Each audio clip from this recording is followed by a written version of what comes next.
know what I mean? You can put a label on a life, put a label on a lifestyle, you know? Put a label on how you wake up every morning and go to bed at night. So today's video is another one on how people think we've got all this stuff going against us in fitness, like plateaus in the last one. We think it's a bad thing, but it's actually very much a good thing. Today we're talking about modern food supply and things along that nature. I'm very sick and tired of people pissing and moaning and complaining about all the problems that we're supposedly having when it comes to health and fitness because of modern day agriculture and everything like that. The idea is absurd. It's ridiculous. We have never had a food supply like this in the course of human history that's made it so flippin' easy to eat well and healthy. But no, we gotta complain about diet soda or, you know, trans fats or anything, thinking that it's this big encompassing bad thing. That's like being in the middle of Hawaii and saying you got a light sunburn and you're like, oh, this state is terrible. You know, we've got so much going for us with our modern food supply that it's basically, if you can't eat well in this, it's your damn fault because you don't know how to. That's the problem. Don't expect your environment to be set up perfectly for you.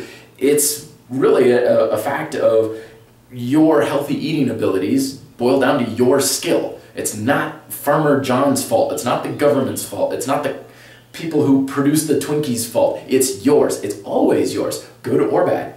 Here's a couple of examples. Number one is variety. Never have we humans had such an access to variety like this before.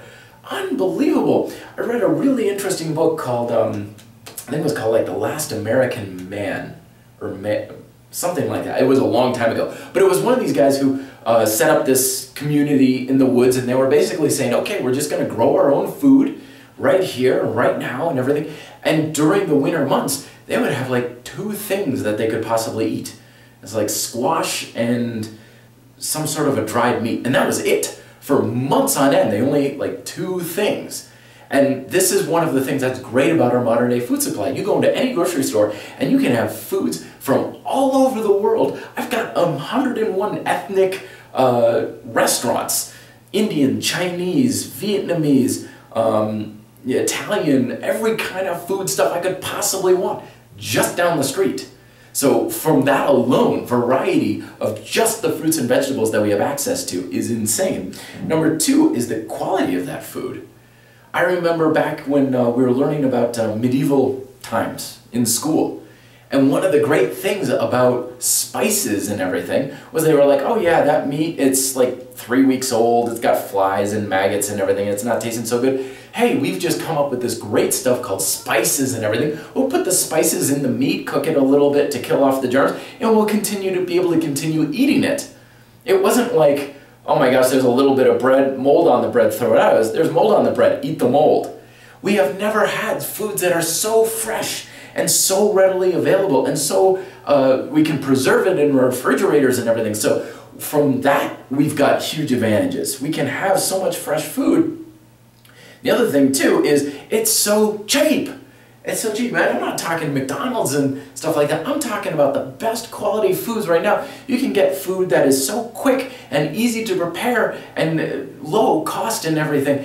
It's definitely easier to do, to have access to these foods than at any other time in history.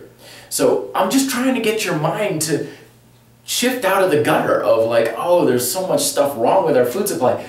For every one thing that we can complain about, there's 100 things that are great and wonderful and fantastic. And a bunch of the stuff that people piss and moan about really probably isn't that big a deal anyway. So thoughts are down below. Love hearing from you guys. Till then, be fit, live free.